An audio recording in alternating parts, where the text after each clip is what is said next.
Hi everyone, it's Arena. I'm excited about my latest purchase from Mary Tuttle's in Chesterfield. And this is the first Berger lamp I've ever owned, and it is from the designer fragrance of Lolita Lampica.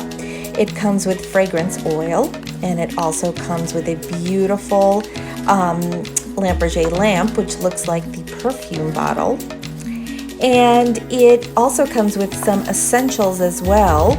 Here I'm taking them out, and you will see a funnel and several caps that you will use in various ways.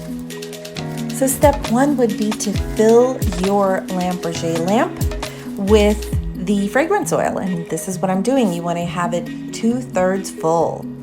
And then you're going to insert the wick, and you're going to let it soak for about 20 minutes. And when you're soaking the wick, make sure to put the solid cap on while it's soaking. And you only have to do this once when you're setting up the lamp. Then you're going to remove the cap and light the ceramic burner on the top.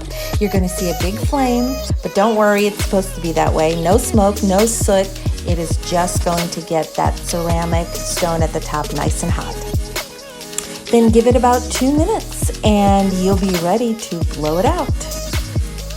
Once the 2 minutes is up, blow it out, put the vented top on top of the lamp, and let it do its work. It's going to be venting the fragrance through the vented top, and you can feel a little heat as well as fragrance in the air. After about 20 minutes, remove the vented top, put on the solid top, and you are done. And that, my friends, is how you use a Berger, and it's just such a wonderful fragrance experience. I recommend everyone try it once. If you aren't ready to buy it online, go to a store where they sell it and experience it for yourself. Thanks so much.